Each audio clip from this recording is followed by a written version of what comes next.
Good morning mga kasing pogi! Ako si Bugoy. For today's video ay magluluto ako ng ginataang gabi. Tinatawag din na laing, sinasamahan ng mga dilis o kaya ay daing. Tumapat sa araw ng linggo ang aking off duty, kaya kasama akong nagsimba ng aking family. Pagkalabas namin sa simbahan, dumiretso agad kami sa pamilihan para bumili ng gabi na aking igagataan. 70 ang presyo ng gabi na binili ko. Araw ngayon ng Tianggian, kaya marami ang tao. Dini ako kay Tia Maribik bumili ng bawang at sibuyas. Ngayon naman kami uuwi na dahil ngalay na ang aking asawa magbuhat kay Lucas. Pagdating namin sa bahay, kumain laang ng tanghalian. Ngayon naman ay titirahin ko na ring gabi, pang ulam sa aming hapunan. Pinutol ko muna ang mga laman bago ko balatan. Napatulog ni Mrs. si Lucas, kaya ako'y kanyang tinulungan. Maganda ang aming kwentuhan, kaya medyo nagkakangitian. Mistulang mga dalagat binata, nangangayon nagkakainlaban. Kainamang bungisngis, labas lahat ang pangmais. Umaagwat lang ako ng kaunti,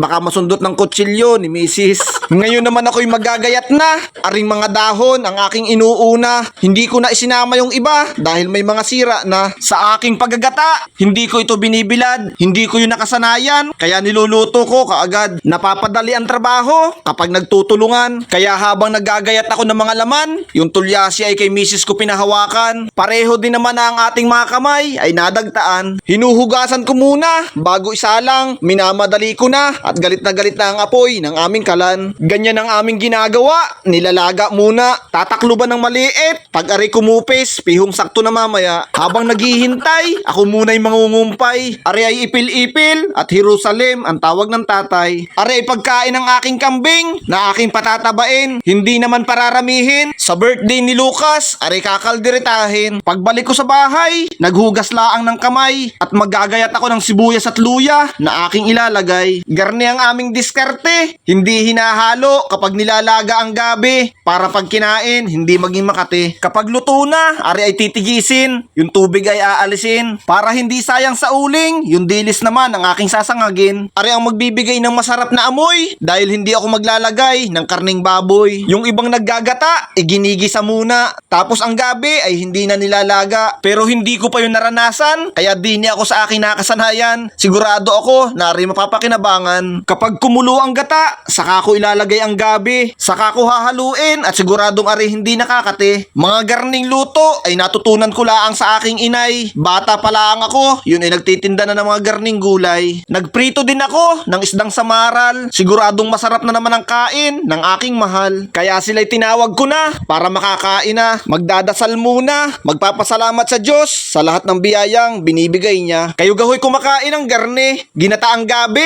magkakaiba man tayo ng luto at diskarte. Siguradong espesyal yan, basta't para sa family. Sige ho, God bless sa lahat. Salamat ng marami sa inyong panonood. Paalam!